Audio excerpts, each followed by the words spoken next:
congratulations. You're through to the third round. How do you feel? Yeah, excited to be in this position.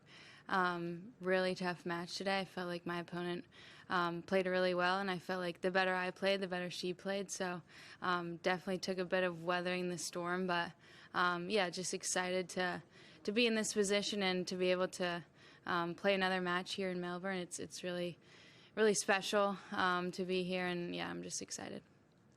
Open up for questions. Evan, nice to meet you. You've been winning a lot of matches at various levels, and just wondering how much this sort of Grand Slam second round, first time trying to get to a third round feels different, or have you just played so much that you just feel comfortable in any match situation these days? Yeah, when you've played so many matches, you kind of get in this match rhythm.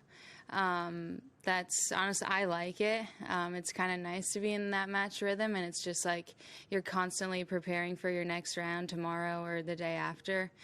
So it's kind of nice to just be in that rhythm and always be just getting ready to play again. And I think it makes it easier for me, at least, too. You're just like, you never get in that practice mode where you're trying to perfect different parts of your game. You're just staying in that match mode where you're trying to get the most out of yourself in your matches. So yeah, I think it's helped me a little bit, and hopefully will continue to do so. Are you the kind of player who thinks the best practice is playing matches? Yeah, for sure. There's nothing like the experience of playing matches, physically and mentally, I think. Just being in those tough moments and building confidence by getting through those tough moments. It's something that you can't get on the practice court, and it's so valuable to get on the match court. In terms of just, again, milestone after milestone that you kind of keep crossing off, what are you the most pleased with like, is it winning a title? Is it being seeded at a major, third round in a major? You know, like what gives you the most satisfaction of the stuff that you've been able to accomplish within the last, like, 6 months?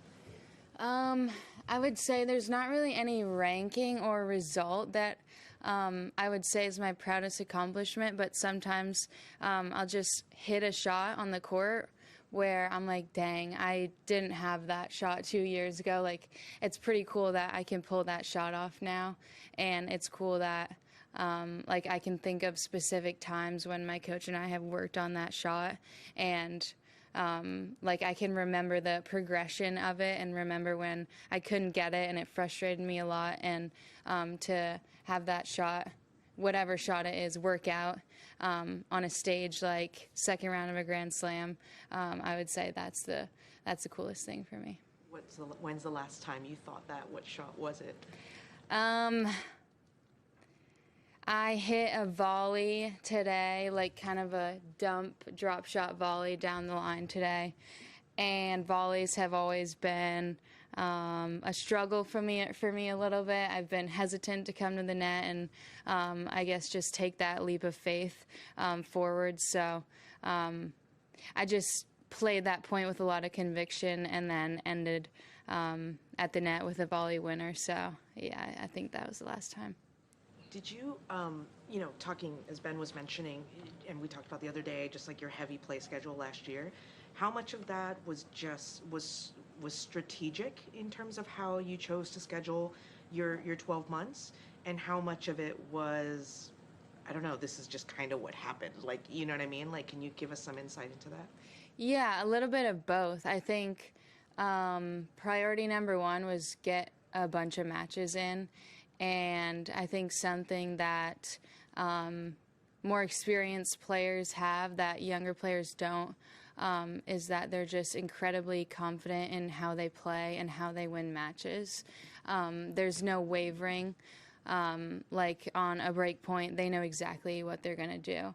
And maybe as a 20-year-old, I didn't have that. And probably a lot of other 20-year-olds don't have that either.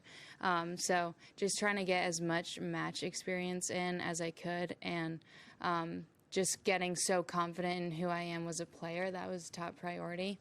And then, yeah, we just kind of made our schedule like looked ahead and made our schedule depending on how I had done that week or the week before, just my previous results. So, but yeah, top priority was just play as many tournaments as I can and get a bunch of matches in. You've played largely a bunch of lower level tournaments for the most part. You played a lot of smaller tournaments end of last year, and then two 250s to start this year. So I'm curious, is that your plan for the rest of the season, or are you going to start trying to play, now that you have the ranking, get into every tournament pretty much? Are you going to play the top ones, or still kind of pick where you can get more matches? Not sure yet. I didn't, coming into this year, I didn't know that I was going to have the success that I've had at 250s. So, not sure what the rest of the year will look like. As you were getting the results that you were getting and obviously accumulating points and seeing your ranking go up, was there ever a moment where you were just kind of like, wait, whoa, like it's moving, like that number next to my name week after week after week, to the point where, it was January and you were seated in Melbourne? Yeah, definitely. I remember, I think it was in April after last year, after I won the 100K, my home 100K. I was top 100 after that, and I kind of like couldn't believe it.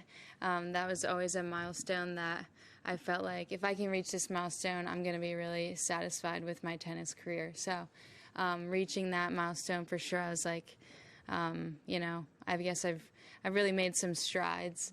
And then, from there, it was just kind of like bonus points. And then, getting top 50 was crazy, just came way faster than I thought it was going to. And same this year, the success I've had this year. And now being top 30, it's pretty crazy.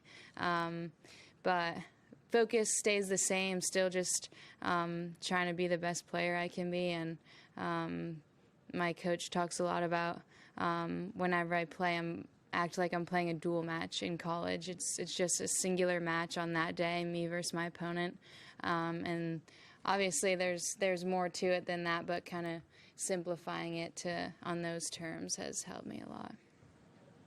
When the sort of seeds came out for this tournament, or even before, as a few other writers I knew were like working on Australian Open previews, I had several people ask me who you were, because you were in the seeds and they had not seen you play very much. And I'm wondering if you have that reaction. You ever see that as well too? People sort of looking, not being surprised that there's this player who wasn't here last year at all, who's now among the seeds, and like, where did she come from? Do you feel like you ever get that reaction from people? Yeah, definitely. Yeah. How does that play out? I guess hasn't been any specific scenarios I can think of, but I've just risen in the rankings really quickly, and I've kind of been really under the radar, just like playing a lot of ITFs last year where it doesn't get a lot of coverage. So, I guess a lot of people don't know me. Hopefully they will now or going into the rest of the year. But, I've been pretty under the radar so far. So, What do you want people to know about you as they get to meet you? What do you want people to know about you as they get to meet you for the first time? As a tennis player, I would want them to know that although I don't show a lot of emotion, I'm always giving it 110%, and it means the world to me. And I'm going to always fight as hard as I can till the last point. And even if I'm not fist pumping or doing whatever, it doesn't mean it matters any less to me. And just that I put my all into this, and results and rankings don't come easily, although someone like me, it looks like I just showed up in the rankings, but I've put a lot of work in over the years, and so has the team that I have around me. So it's takes a lot of hard work, and it's been a long time coming, I guess, or just it's taken a lot of years to get here. And then just as a person, I guess top priority for me is always my family, and they're always in my corner, so just really grateful for them and appreciative that I have them by my side all the time, and they mean the world to me, and yeah, I'm just a family girl, I guess. And I'm pretty easygoing off the court, pretty chill, not so serious as I am on the court. So, yeah.